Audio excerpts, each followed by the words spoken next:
Ito na mga boss, Eman Bacos sa Pacquiao may balitang mapapalaban sa susunod na buwan kaya todo na ang kanyang pag-iinsayo. So dito nga po makikita natin na tumatakbo si Eman sa kalsada at nag-iinsayo lang din ito mga boss sa gilid ng kalsada. Sa ngayon wala pang nilalabas na pangalan kung sino ang kanyang makakatapat sa susunod na buwan. Pero ang kuya ni Eman mga boss na si Jimwell Pacquiao ay kumpirmado na po na mapapalaban sa susunod na buwan. Undercard daw yan sa laban ni Elijah Pearce at Lorenzo Parra kaya abangan po natin yan mga bossing. Samantala, Bernacle champion na si Rolando De at ang boksingero na si Kevin the Great Asinero ay nagkainitan nga po ang dalawang ito sa social media mga bossing. Nagsimulang sumiklab ang bangayan ng mga ito nang punahin nitong si Kevin the Great Asinero ang mga tirada nitong si Rolando De dito kay Eman Bacos sa Pacquiao. Sinabi raw kasi nitong si Rolando De na hindi niya nakikita ang magandang kinabukasan ni Eman Bacos sa Pacquiao sa pagbuboksing. Mas maganda raw kung manatili na lang si Eman sa showbiz at dahil nga po sa sinabi na yan ni Rolando De mga bossing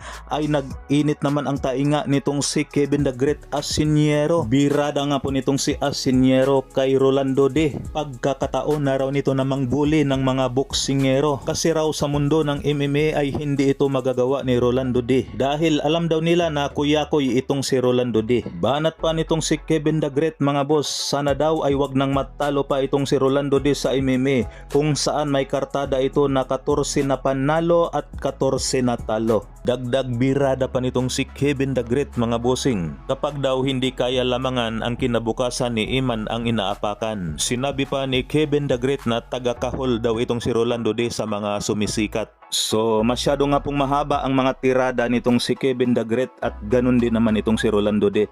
Pero sa bandang huli nga po mga bossing ay nagkaayos at nagkapatawara naman ang parehong fighter kaya yun ang maganda. Samantala, Cuadro Alas ang angas ng Pinas Casimero. Ayon nga po sa post ng kanyang kapatid na si Kuya Lods Jason Casimero mga bossing ay hari daw ito ng sayan. Kaya abangan natin ang mga sasabihin ng mga basher ni Cuadro Alas Casimero.